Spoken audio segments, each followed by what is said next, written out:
안녕하세요. 반갑습니다. AP투자연구소의 이정열 전략팀장입니다. 자, 금일은 4월 7일이고요. 현재 시각은 1시 8분을 지나가고 있습니다. 자, 지금 보실 종목은 OCI, 코드번호 010060입니다. 자, OCI가 오늘 좀 60일선에서 반등을 좀 나와주면서 계속 60일선을 좀 지켜주고 있는 그런 모습을 보여주고 추세가 좀 유지가 되고 있다라고 좀 말씀을 좀 드릴 수 있을 것 같아요. 지금 추세적인 부분들이 이렇게 좀 지켜주는 모습들을 좀 보여주면서 좀 반등이 좀 나와주고 21선도 돌파되는 그런 모습들을 좀 보여줬죠.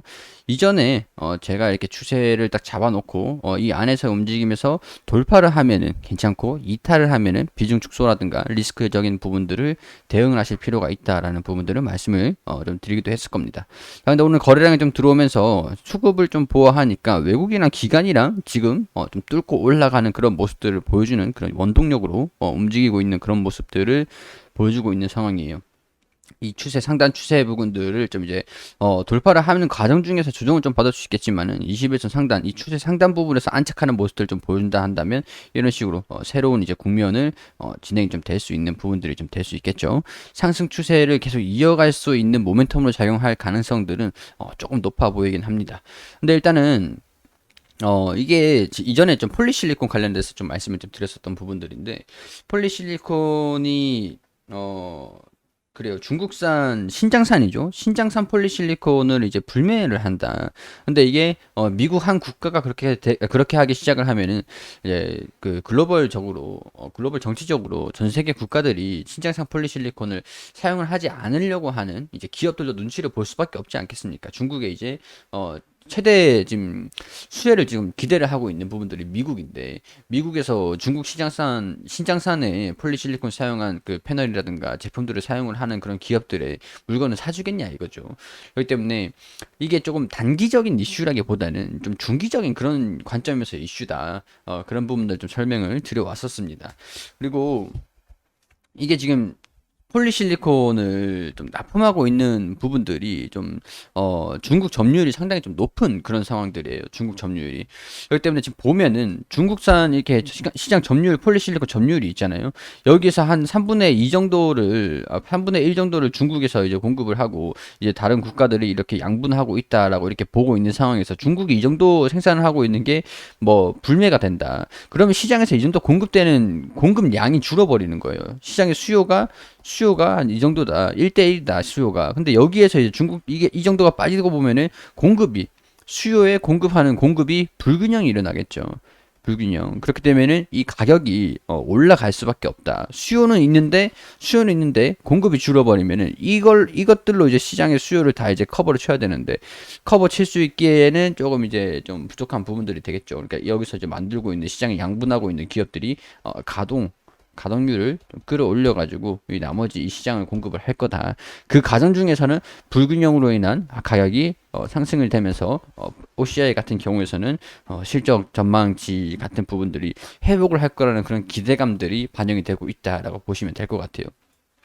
자, 그렇기 때문에 이게 장기화가 될 것이냐. 제가 오늘 장기라고 말씀을 드리는 게 보다는 좀 중기라고 좀 말씀을 드렸잖아요. 이 중기적으로 이번 연도 중반까지는 이런 양상이 좀 진행이 될 거예요. 근데 가동률이 끌어올려주면서 이 공장들이, 제가 이 공장을 영위를 하고 있는 그런 사장이라고 한다면 가동률을 좀 끌어올리지 않겠습니까? 그렇죠. 가동률을 끌어올리면서 이 수요에 어느 정도, 다 이제, 이 부분들 점유율을 좀 갉아먹기 시작을 하면은 자, 이렇게 되는 거죠. 여기서 중국이 이렇게 있으면은 양분되고 있는 이 업체들이 중국의 가동률을 이렇게 자기들이 또 가져가는 거죠. 자기들이 이런 식으로 여기는 또 여기서 또 어디 가져가고 양분해서 가져가는 거죠. 점유율이. 이 수요가 이 정도다라고 하는 경우에. 그렇기 때문에는 가동률을 끌어올리면서 이 공급을 자기 기업들이 또 각자 알아서 채울 거잖아요. 이 공간을 채울 거잖아요. 흡수를 해서 갖고 갈 거잖아요. 그러니까 공급이 불균형이 장기적으로는 이제 하반기로 갈수록 불균형이 심화됐던 게 점점 완화가 된다. 완화가 된다라고 하면 가격이 안정성을 접어든다. 여기에서 수요가 회복이 되지 않으면은 공급이 불균형된 거에서 가동률을 끌어올리고 생산을 좀 늘려놨는데 시장의 수요가 확대가 되지 않고 그대로 유지가 된다던가 축소가 된다라고 하면은 여기에서 이제 공급이 더 엄청 많이 공급이 돼가지고 가격이 하락하는 그런 영향들이 있을 수가 있겠죠. 이게 장기적으로 그럼 우려감이라고 하는 것들인데 장기적으로 그렇게 될 겁니다라고 하는 건 아니에요. 하반기 우리 1년 뒤에 뭐 우리 작년에 이번 연도에 있었을 일을 뭐 예측이나 했나요? 못했잖아요. 뭐 제가 작년에 재작년에 한 2019년도쯤에 코로나 와가지고 마스크 대란이 있을 거다 이렇게 예측을 했으면은 예지를 하는 거죠. 예지를 했을 것 같으면은 제가 당연히 뭐 마스크 관련주들을 사가지고 위락천금을 벌었겠죠. 근데 이제 1년 뒤에 뭐 우리가 불과 내일 또 한 치 앞을 바라볼 수 없는 게 그게 주식이에요. 그런 게 주식입니다. 그렇기 때문에 공급에 대한 부분들이 수요가 회복이 되느냐 수요가 회복이 되느냐 아니면 수요가 회복이 되지 않느냐 이제 경제가 태양광 산업이 어떻게 될 것이냐 정책적인 부분에서 시너지를 어느 수준에 낼 것이냐 그런 부분들을 OCI를 보면은 이제 가늠을 하면서 그런 부분들을 포인트로 경제적인 부분들을 좀 보셔야겠죠. 자, 이런 모멘텀들 재료들이 좀 있는 부분들이잖아요. 이 회사의 재료들이 있는 부분들인데 차트 같은 경우에서 좀 지켜주고 있는 모습을 보여주고 있지만 사실 차트 자체가 주가가 그날 형성되고 있는 걸 수급으로 결정을 하는 거다라고 보는데 차트 자체가 후행성인 그런 영향이 좀 있어요. 이런 것들 반영하는 그런 과정들이 진행이 되고 있는데 주가가 올라갈 수도 있고 떨어질 수도 있고 뭐 그런 부분들이죠.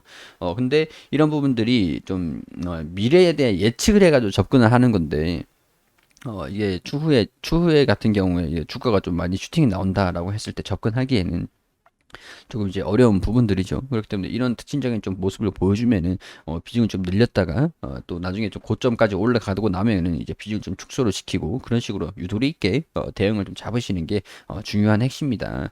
우리 경제가 뭐 코로나 때문에 좀 어려워질 거다라고 예측을 하지 못했듯이 뭐 솔직히 말은 있었어요. 말은 그 당시에 이제 금융위기, 경제위기 한 번 10년마다 한 번씩 올 거다 뭐 그런 얘기들이 있었잖아요. 뭐 전쟁이 한 번 뭐 10년마다 아니면 100년마다 한 번씩 뭐 전쟁이 일어날 거다 뭐 그런 얘기들은 많잖아요. 근데 그 얘기들을 뭐 믿느냐 안 믿느냐 대비를 하느냐. 근데 뭐 때문에 그런 거냐? 뭐 디테일한 거는 당시에 좀 모르죠. 그러니까 뭐 장기적으로 보시되, 중기적으로, 아니, 중기적으로 보시되, 이런 부분들을 우리가 계속 지켜보면서 주시를 하면서 이 비중을 좀 늘릴 것인가, 줄일 것인가, 그런 부분들을 차트보다는 약간 그런 부분들, 수요와 공급, 가격, 뭐, 폴리실리콘 가격, 그런 부분들로 이 회사가 실적이 증가가 될 거다, 안 될 거다, 그런 부분들을 봐야 된다라고 하는 것들이에요. 이 기업이 최근에 뭐 자회사로 해가지고 부동산 뭐 수익이 2조 가량이 될 거다 뭐 그런 소식들도 있고 수요 예측을 해가지고 회사채가 발행을 했던 게 뭐 2배 이상이 좀 몰렸다 뭐 이런 소식들도 있고 참고로 이제 현대상선 같은 HMM도 회사채 발행하고 막 그렇게 했을 때 수요가 굉장히 좀 많이 몰렸었던 그런 경험이 있습니다. HMM 같은 경우에서는 주가가 이렇게 미친 듯이 올라갔죠. 이렇게 회사채 발행하고 난 다음에 이렇게 올라간 그런 모습들을 좀 보여주기도 했습니다. 자, 이게 좀 의미가 없는 건 아닌데 일단은 우리가 뭐 미래의 HMM처럼 현대생성처럼 저렇게 갈 거다라고 보는 것보다는 비중 좀 늘렸다가 줄였다가 유도리 있게 대응을 하시는 게 가장 좋겠죠. 너무 욕심 부리지 마시고 비중 너무 올인하고 막 그런 식으로 하지 말라고 말씀을 드리는 겁니다. 항상 건전하게 기업은 좋은 상황들이니까 환경적인 부분들이 산업 환경이 좋아지고 있으니까 그런 부분들을 주목을 해가지고 보시되 너무 맹신하지 말자. 항상 시장에 대한 부분들은 경계를 하면서 지켜보자. 그런 부분들 동시에 좋다라고 말씀을 드리는 거랑 이제 주식을 접근하는 그런 마인드 그런 부분들을 말씀을 드리는 겁니다. 자, 이제 뚫어줬으니까 좋은 움직임을 좀 보여주기를 기대를 하면서 이제 추후에 13만 원 돌파를 하는지 13만 8,500원 돌파를 하는지 그런 부분들 체크를 하면서 보시도록 하겠습니다.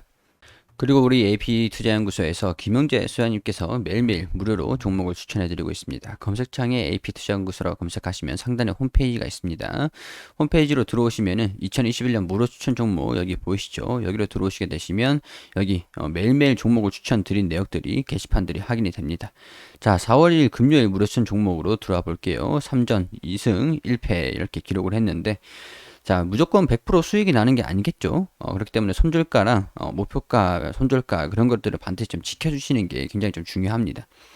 자, 9시에 러셀 현재가 6,250원 기준 매수 1차 목표가 6,430원 손절가 6,030원으로 대응하시라고 말씀드리고 9시 3분에 화승엔터프라이즈 현재가 18,550원 1차 목표가 19,100원 손절가 17,500원 그리고 9시 4분에 백산 현재가 1,950원 1차 목표가 11,300원 손절가 1,200원으로 대응하시라고 추천드렸습니다. 자, 러셀이 1차목표가 돌파, 추가 상승 중입니다. 차트를 통해서, 호가를 통해서 이렇게 자세한 부분도 설명을 드렸고, 그리고 화승 엔터프라이즈 9시 4분 최고가 19,200원으로 1차 목표가 돌파. 이런 식으로 좀 약간 단기적으로 취급받을 수 있는 종목들을 추천을 드리는 겁니다. 하루 만에 매매를 결정할 수 있는 종목들. 무료 추천주로 3종목 추천해 2종목 수익 1종목 보유 중입니다. 러셀, 화승 엔터프라이즈. 보유 종목은 백산이다. 이렇게 매수가, 목표가, 손절가 잘 지켜주시라고 단타의 개념 이런 부분들 다 이렇게 경고 문구라든가 다 어떻게 따라와야 되는지 그런 부분들 다 상세하게 설명을 다 드립니다. 자, 그리고 장중에 보유 종목들 이렇게 다 설명을 드린 다음에 장 마감하는 4시 경쯤에 이렇게 결산을 좀 올려주세요. 러셀 13% 정도 상승을 했다. 그리고 당일 최고가 13% 정도 상승했다. 그리고 화승 엔터프라이즈 3% 정도 상승을 했다. 여기 매수가, 매수 추천가. 그리고 백산이 오늘 추측간 대비 마이너스 5% 정도 당일 최고가 11,300원으로 기록을 했는데 추측간 대비 마이너스 5% 정도 손실이 났습니다. 자, 이렇게 되면서 러셀, 화승 엔터프라이즈, 백산 이렇게 수익, 손절, 수익, 손절 이런 식으로 합산 누적 수익률 이렇게 달별로 꾸준하게 누적해서 가지고 가는 겁니다. 종목을 우리가 아무리 그래도 100% 수익을 전부 다 낼 수는 없겠죠. 그렇지만은 좀 단기적으로 빠르게 이제 결정을 할 수 있는 종목들로 추천을 드리고 나름대로 이제 판단을 하셔가지고 수익을 날 수 있는 종목들로 좀 안내를 드리는 겁니다.